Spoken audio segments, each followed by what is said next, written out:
Yeah hi everyone. நம்ம இன்னைக்கு என்ன பார்க்க போறோம்னா, ஈக்வி பொட்டன்ஷியல் சர்ஃபேஸ். ஸோ, நமக்கு ஒரு positive charge or negative charge இருக்குன்னு வச்சுக்கோங்களேன். அதை எலக்ட்ரிக் ஃபீல்ட் லைன்ஸை எப்படி விஷுவலைஸ் பண்ணணும்ன்ட்டு நமக்கு தெரியும். கரெக்ட்டா? ஸோ, ஒரு பாசிட்டிவ் சார்ஜ் எடுத்தா அவுட்வர்டா எலக்ட்ரிக் ஃபீல்ட் லைன்ஸ் டிராவல் ஆகுன்றது நமக்கு தெரியும். இப்போ நாம என்ன டிஸ்கஸ் பண்ண போறோம்னா, பொட்டன்ஷியல். ஒரு பொட்டன்ஷியல் அதாவது பொட்டன்ஷியலை எப்படி நம்ம விஷுவலைஸ் பண்றது? ஒரு பொட்டன்ஷியல் சர்ஃபேஸை எப்படி நம்ம விஷுவலைஸ் பண்றதுன்ட்டு பார்க்க போறோம். ஓகேவா? ஸோ ஈக்வி பொட்டன்ஷியல் சர்ஃபேஸ்ன்றது ஒரு 3 டைமென்ஷனல் வியூ. ஒரு 3 டைமென்ஷனல் வியூல நீங்க பார்க்கணும். அண்டர்ஸ்டாண்ட் பண்ணணும். நான் இப்பயே சொல்லிடுறேன். ஒரு 3 டைமென்ஷனல் வியூல நீங்க பார்த்தா தான் அது இன்னும் ஈஸியா புரிஞ்சுக்கிற மாரி இருக்கும். ஒண்ணும் இல்ல. இப்போ இது ஒரு பாசிட்டிவ் சார்ஜா? ஓகேவா? இந்த பாசிட்டிவ் சார்ஜ் சம்திங் எல்லா சைட்லயுமே எலக்ட்ரிக் ஃபீல்ட் இது பண்ணுது. ஸோ எல்லா சைட்லயுமே ஒரு சர்டைன் பொட்டன்ஷியல குடுக்கும். ரைட்டா? நமக்கு ஃபார்முலா தெரியும். என்ன ஃபார்முலா? பொட்டன்ஷியலுக்கான ஃபார்முலா என்ன? V equal to 1/4 pi epsilon r Q by R. நான் Kன்னு போட்டுக்கிறேன். 1/4 பை எப்சிலான் ஆர் நம்ம Kன்னு எழுதுறோம்ல. So K and Q by R. So இது 2 விஷயத்த வந்து இம்ப்ளிமெண்ட் பண்ணுது. ஒண்ணு என்னன்னா, இந்த பொட்டன்ஷியல் இருக்குல்ல. Wait a minute. Okay. So இந்த பொட்டன்ஷியல்ன்றது ரேடியஸ் கம்மியாகும்போது, இப்ப ரேடியஸ் கம்மியா இருக்குன்னா, அந்த இடத்துல பொட்டன்ஷியல் அதிகமா இருக்கும். கரெக்ட்டா? ரேடியஸ் கம்மியா இருந்ததுன்னா, அந்த இடத்துல பொட்டன்ஷியல் அதிகமா இருக்கும். அண்ட் ஒன் மோர் திங் என்னன்னா, ரேடியஸ்ன்றது நம்ம எதுக்கு சொல்லுவோம்? Sphere and circle. கரெக்ட்டா?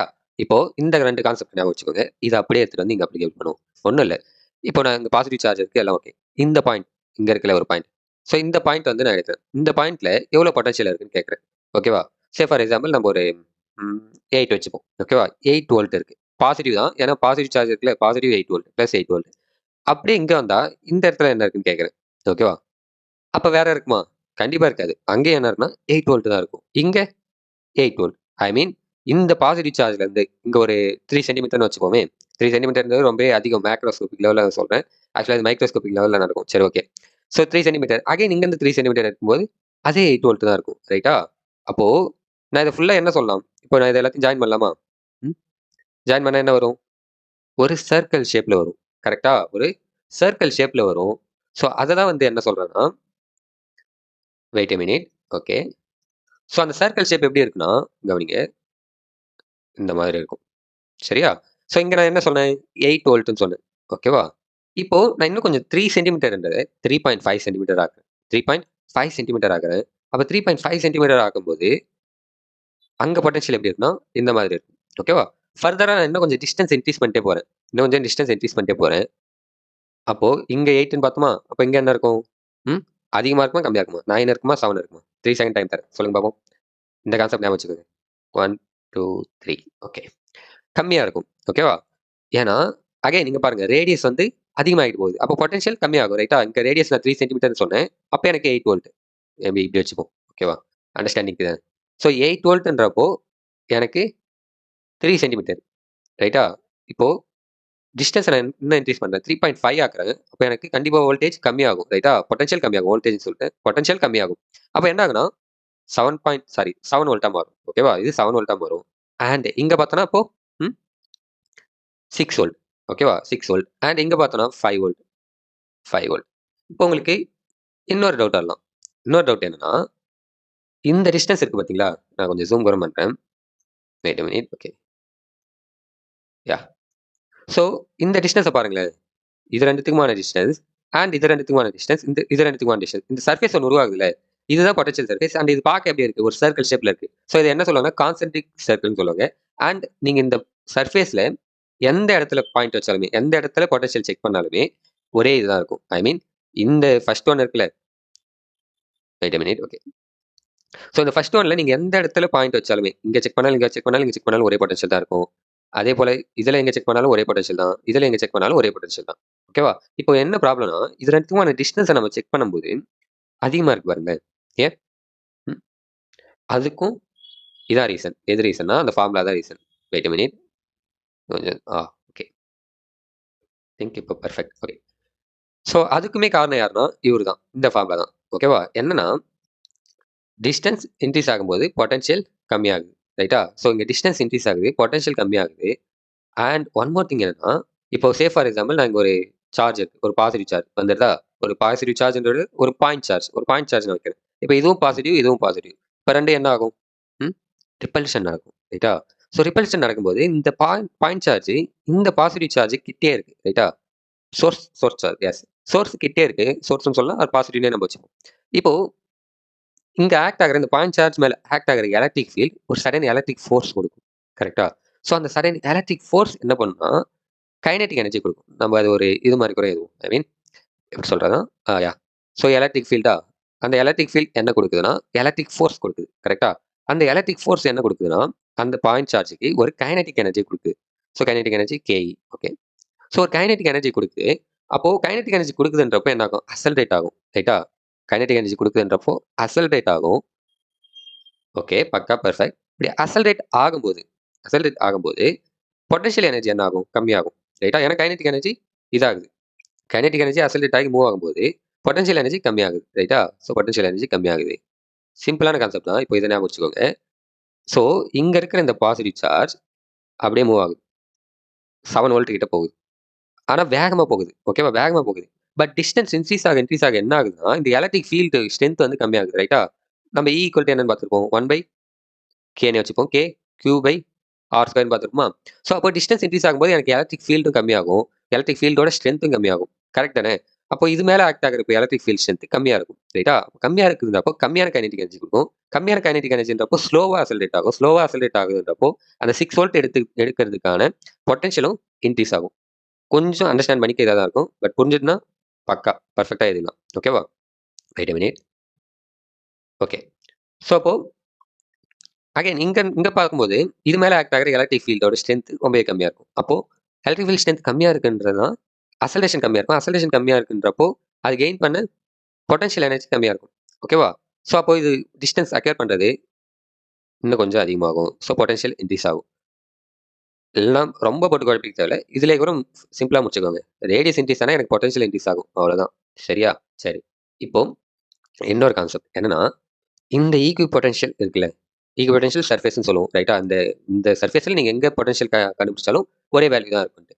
இப்போ எலக்ட்ரிக் ஃபீல்ட் இந்த டைரக்ஷன்ல இருக்கு. ரைட்டா? அ அண்ட் சார்ஜ் பார்த்தோம்னா இப்படி இருக்கு. இப்போ இது மேல ஆக்ட் ஆகுற வொர்க் டன் என்னவா இருக்கும்? ம். இது மேல ஆக்ட் ஆகுற வொர்க் டன் என்னன்னா 0. மேல ஆக்ட் ஆகுற வொர்க் டன் என்னன்னா 0. இல்ல எனக்கு புரியல அப்படின்னீங்கன்னா, ஒண்ணும் இல்ல. சிம்பிளா சொல்றேன். இப்போ நான் இந்த சார்ஜ கீழ கொண்டு வரேன்னு வச்சுக்கோங்களேன். கீழ கொண்டு வரேன்றப்போ நான் கூலும் ஃபோர்ஸ் ஆர் அந்த ரிப்பல்ஷன் ஃபோர்ஸ்க்கு ஆப்போசிட்டா ஒரு வொர்க் டன் பண்ணி தான் இங்க கொண்டு வரணும். இப்போ ஃபார் எக்ஸாம்பிள் அது பாசிட்டிவ் சார்ஜ்னு வச்சுப்போம். ஓகேவா? அண்ட் பாயிண்ட் சார்ஜ் இங்க இருக்கு. இத நான் இங்க எடுத்துட்டு வரேன்னா, சடன் வொர்க் குடுக்கணும். சடன் பொட்டன்ஷியல் நான் குடுக்கணும். இதுக்கு ஆப்போசிட்டா. ரைட்டா? ஸோ இன்கேஸ் நான் இந்த சார்ஜ இங்கருந்து இங்க எடுத்துட்டு போனாலும், அதுக்கு நான் ஒரு சடன் வொர்க் டன் குடுக்கணும். அப்போ பொட்டன்ஷியல் வேற மாரி ஆகும். பொட்டன்ஷியல் டிஃபரன்ஸ் ஏற்படும். பொட்டன்ஷியல் டிஃபரன்ஸ் ஏற்படும். இப்போ ப்ராப்ளம் என்னன்னா, ப்ராப்ளம்ன்றத விட அண்டர்ஸ்டாண்டிங் என்னன்னா, கான்செப்ட் என்னன்னா, இந்த சார்ஜ நான் இந்த சர்ஃபேஸ்லயே மூவ் பண்ண போறேன். அப்படியே இந்த சர்ஃபேஸ்லயே மூவ் பண்ணும்போது, மேபி இங்க கூட வச்சுக்குவோம். ஓகேவா? இந்த சர்ஃபேஸ்லயே நான் மூவ் பண்ணிட்டு வரும்போது, பொட்டன்ஷியல் சேஞ்ச் ஆகுதா? ம். இல்ல. ஈக்வி பொட்டன்ஷியல்ன்றப்போ இது ஃபுல்லா 6 வோல்ட் தான். கரெக்ட்டா? 6 வோல்ட்ன்றப்போ எனக்கு 6 வோல்ட்டா தான் இருக்க போகுது. ஃபுல்லாவே 6 வோல்ட் தான் இருக்க போகுது. அப்போ எனக்கு பொட்டன்ஷியலே சேஞ்ச் ஆகலன்றப்போ, கவனிங்களேன். பொட்டன்ஷியலே எனக்கு சேஞ்ச் ஆகல. அப்போ பொட்டன்ஷியல் டிஃபரன்ஸே எனக்கு சேஞ்ச் ஆகாது. கரெக்ட்டா? Wait a minute. டிஃபரன்ஸும் வராது. டிஃபரன்ஸ் வரலனா எனக்கு பொட்டன்ஷியல் எனர்ஜியே உருவாகாது. கரெக்ட்டா? பொட்டன்ஷியல் எனர்ஜியே உருவாகாது. ஸோ எனர்ஜியே இல்லன்னா, அங்க வொர்க் டன்னே இருக்காது. கரெக்ட்டா? எனர்ஜி இருந்தா தானே வொர்க் பண்ண முடியும். சிம்பிளான கான்செப்ட் தான். அப்போ வொர்க் டன்னே இருக்காதுன்றப்போ, அங்க வொர்க் டன் என்னன்னா 0. எங்க வொர்க் டன் 0? ஈக்வி பொட்டன்ஷியல் சர்ஃபேஸ்ல நான் ஒரு சார்ஜ் மூவ் பண்ணும்போது, எனக்கு வொர்க் டன் 0. ஓகேவா? புரியும்னு நெனைக்கிறேன். அண்ட் ஒன் மோர் திங் என்ன சொல்லுவாங்கன்னா, electric field always perpendicular to யாருக்கு? ஈக்வி பொட்டன்ஷியல் சர்ஃபேஸ் அப்படின்னு சொல்லுவாங்க. ஓகேவா? Electric field always perpendicular. ஏன் ஆல்வேஸ் பெர்பெண்டிகுலர்னா, always normal or perpendicular. Okay. ஏன் பெர்பெண்டிகுலர்னா, இப்போ கரெக்ட்டா இங்க கவனிங்களேன். கரெக்ட்டா? இந்த இடத்துல பாருங்க 90 டிகிரி. கரெக்ட்டா? அண்ட் இங்க பார்த்தாலும் 90 டிகிரி. இங்க பார்த்தாலும் 90 டிகிரி. இங்க பார்த்தாலும் 90 டிகிரி. ஸோ நீங்க சிம்பிளான அண்டர்ஸ்டாண்டிங்கே பண்ணிக்கலாம். 3டி சர்ஃபேஸ்ன்னு சொல்லிருப்பேன். நீங்க 3டி மூலியமா யோசிக்கணும்னு அவசியம் இல்ல. சிம்பிளா பார்த்தாலே தெரியுது. ஆ இப்போ நான் இந்த இந்த ஒரு பாயிண்ட் மட்டும் எடுக்கிறேன். ஓகேவா? அந்த ஒரு பாயிண்ட் மட்டும் எடுக்கிறேன். Okay. Wait a minute. Yeah. So இப்போ இந்த ஒரு பாயிண்ட்ட மட்டும் எடுத்து இங்க ட்ரா பண்ணவா? ஓகே. இங்க ட்ரா பண்றேன். Yeah. So potential surface electric field இப்படி இருக்கு. பொட்டன்ஷியல் சர்ஃபேஸ் இப்படி இருக்கு. கரெக்ட்டா? இங்க பார்த்தோம்னா 90 டிகிரி இருக்கு. அவ்வளவுதான். ரொம்பவே சிம்பிளான கான்செப்ட். ஸோ அப்போ ஆல்வேஸ் நார்மலா இருக்கும். எப்பயுமே பெர்பெண்டிகுலரா இருக்கும். இந்த சர்ஃபேஸ்க்கு மட்டும் இல்ல. இது முக்கியமான கான்செப்ட்டும் கூட. இத வச்சு தான் நம்ம சர்ஃபேஸே வரைய முடியும். ஈக்விபொட்டன்ஷியல் சர்ஃபேஸே டிரா பண்ணவே முடியும். ஓகேவா? இப்ப நம்ம என்ன பண்ணிட்டு இருக்கோம்னா, பொட்டன்ஷியல் வந்து வியூ பண்ணிட்டு இருக்கோம். டயகிராம் போட்டு வியூ பண்ணிட்டு இருக்கோம். இன்கேஸ் கீழே உங்களுக்கு புக்கில் வேற ஒரு இது கொடுத்துருப்பாங்க. அது எப்படி இருக்குன்னா அந்த டயக்ராம் இந்த மாதிரி இருக்கும். ஓகேவா? So wait a minute. கொஞ்சம் டவுன் பண்ணிப்போம். ஓகேவா? யா. ஓகே. ஸோ அப்போ இதில பாருங்களேன், இங்க ஒரு ஒரு வயர் இருக்கு. அந்த வயர் ஃபுல்லா பாசிட்டிவ் சார்ஜ் இருக்கு. அந்த பாசிட்டிவ் சார்ஜ் என்ன பண்ணுதுன்னா, இந்த ஒரு யூனிஃபார்ம் எலக்ட்ரிக் ஃபீல்ட உருவாக்குது. ஒரு யூனிஃபார்ம் எலக்ட்ரிக் ஃபீல்ட உருவாக்குது. அந்த யூனிஃபார்ம் எலக்ட்ரிக் ஃபீல்டு என்ன பண்ணுதுன்னா, ஒரு சர்ஃபேஸ்ல படுது. ஓகேவா? இந்த சர்ஃபேஸ்ல படும்போது நல்லா கவனிங்களேன். இங்கேயுமே கூட என்ன ஆகுது? Electric field perpendicular to the surface. கரெக்ட்டா? Electric field perpendicular to the surface. அதே 90 டிகிரி தான். தெரியுதா? எஸ். அதே 90 டிகிரி தான். அண்ட் ஒன் மோர் திங் என்னன்னா, இங்க வந்து இந்த இடத்துல வந்து இப்ப நான் இந்த பாயிண்ட் எடுக்குறேன்னு வச்சுக்கோங்க. சே ஃபார் எக்ஸாம்பிள் இந்த பாயிண்ட். இந்த பாயிண்ட்ல எவ்வளோ பொட்டன்ஷியல் இருக்கும்? ம். சே ஃபார் எக்ஸாம்பிள் ஒரு 8 வோல்ட். அதே போல இந்த பாயிண்ட்ன்னு பார்க்கும்போது 7 வோல்ட். ஸோ அப்ப டிஸ்டன்ஸ் இன்க்ரீஸ் ஆச்சுன்னா இதே ஃபார்முலா தான். V equal to K3/R². இது நம்ம ரேடியஸ்ன்றது அதுக்கு பார்த்துருப்போம். ம். சர்க்கிள் அண்ட் இதுக்கு பார்த்துருப்போம். பட் இங்க என்னன்னா, இது ஸ்ட்ரெயிட் லைன். ஸ்ட்ரெயிட் லைனுக்கும் அதே கான்செப்ட் தான் ஒர்க் அவுட் ஆகுது. இப்போ உங்களுக்கு ஒரு எக்ஸ்பெரிமெண்ட் டாஸ்க் மார்க் கூட குடுக்குறேன்னு வச்சுக்கோங்க. என்னன்னா, ஒயர் வந்து இப்படி இருக்கு. ஓகேவா? Electric field. ஒயர் கூட தேவையில்ல. எலக்ட்ரிக் ஃபீல்ட் இப்படி இருக்கு. இந்த சர்ஃபேஸ்ல எலக்ட்ரிக் ஃபீல்ட் இப்படி போயிட்டு இருக்கு. இப்ப இதுக்கு ஈக்வி பொட்டன்ஷியல் சர்ஃபேஸ் உங்கள டிரா பண்ண சொன்னா எப்படி டிரா பண்ணுவீங்க? ம். ஒண்ணும் இல்ல. Perpendicular to the surface. அப்படியே பெர்பெண்டிகுலர். இதுக்கு பெர்பெண்டிகுலரா இங்க வருமா? ஓகே. அப்படியே இதுக்கு பெர்பெண்டிகுலர். இதுக்கு பெர்பெண்டிகுலர். அண்ட் இதுக்கு பெர்பெண்டிகுலர். இதுக்கு பெர்பெண்டிகுலர். அப்ப நீங்க என்ன எலக்ட்ரிக் ஃபீல்ட் போட்டு ஜாயின் பண்ணீங்கன்னா, அது ஒரு சர்க்கிள ஃபார்ம் பண்ணும். ஸோ ஒரு சர்க்கிள் ஃபார்ம் பண்ணிதுன்னா, நான் அந்த சர்க்கிள்ல எந்த இடத்துல எனக்கு என்னோட பொட்டன்ஷியல் எடுத்தாலும் ஒரே மாரி தான் இருக்க போகுது. ஓகேவா? ஸோ ரொம்ப டீப்பான எக்ஸ்ப்ளனேஷன் பொறுத்தவரைக்கும் புரியும்னு நெனைக்கிறேன். அண்ட் இந்த இடத்துல இந்த இடத்துல இந்த கான்செப்ட் புரியலன்னா, நல்லா தெளிவா இன்னொரு வாட்டி பாருங்க. புரியும். அதுக்கு இன்னொரு எக்ஸாம்பிள் என்ன சொல்லலாம்னா, இப்போ நீங்க அ எர்த்ல இருந்து ஒரு பால போடுறீங்க. ஓகேவா? எர்த்ல இருந்து ஒரு பால் போடுறீங்க. ஒரு பாலு டவுன்வர்டா வருது. டவுன்வர்டா வரும்போது எர்த்ல இருந்து இங்க இது மேல ஆக்ட் ஆகுற கிராவிடேஷனல் ஃபீல்டு வந்து அதிகமா இருக்கும். கரெக்ட்டா? கிராவிடேஷனல் ஃபீல்டு அதிகமா இருக்கிறதுனால கவனிங்க ஃபீல்டு அதிகமா இருக்கிறதுனால, இதோட கைனடிக் எனர்ஜி இன்கிரீஸ் ஆகுது. ரைட்டா? ஃபீல்டு அதிகமா இருக்கிறதுனால இதோட கைனடிக் எனர்ஜி இன்கிரீஸ் ஆகுது. இதுவே நீங்க மூன்ல அத போட்டீங்கன்னா, அங்க கிராவிடேஷனல் ஃபீல்ட் கம்மியா இருக்கும். கரெக்ட்டா? ஸோ அப்போ அங்க கைனடிக் எனர்ஜி கம்மியா இருக்கும். அது அசல்டேட் ஆகுற கைனடிக் எனர்ஜி கம்மியா இருக்கும். இப்போ முக்கியமான விஷயம் என்னன்னா, இங்க கைனடிக் எனர்ஜி அதிகமா இருக்கிறதுனால, இது வந்து எர்த்ல வந்து சேர்றதுக்கான டைம் ரொம்பவே கம்மி. ஓகேவா? அதுவே மூன்ல இப்போ டைம்ல சாரி எர்த்ல வந்து 2 செகண்ட் ஆகுதுன்னா, மூன்ல 4 செகண்ட் ஆகலாம். ஓகேவா? ஓகேவா? அதுக்கு காரணம் என்னன்னா, அது மேல அக்யூர் ஆன கிராவிடேஷன் சாரி. அதுக்கு காரணம் என்னன்னா, அந்த பால் வேகமா அக்ஸலரேட் ஆகல. ஏன் வேகமா அக்ஸலரேட் ஆகலன்னா, அது கைனடிக் எனர்ஜி அக்யூர் பண்ணல. ஏன் கைனடிக் எனர்ஜி அக்யூர் பண்ணலன்னா, அங்க லெஸ் கிராவிடேஷனல் ஃபீல்ட் அக்யூர் ஆகுது. அதுவே நம்ம இங்க பார்த்தோம்னா, இங்க கிராவிடேஷனல் ஃபீல்ட் வந்து கம்மியா அக்யூர் ஆகுது. தூரமா இருக்கும்போது. அதனால அது மேல ஆக்ட் ஆகுது. கைனடிக் எனர்ஜி கம்மியா இருக்கு. அதனால என்ன ஆகுதுன்னா, அது கம்மியான ஸ்லோவா அக்ஸலரேட் ஆகுது. ஸ்லோவா அக்ஸலரேட் ஆகுறதுனால இங்கருந்து இங்க போறதுக்கு டைம் எடுத்துக்குது. பொட்டன்ஷியல் வந்து அதனால டிஃபர் ஆகுது. சிம்பிளா சொல்ட்டேன். ஸோ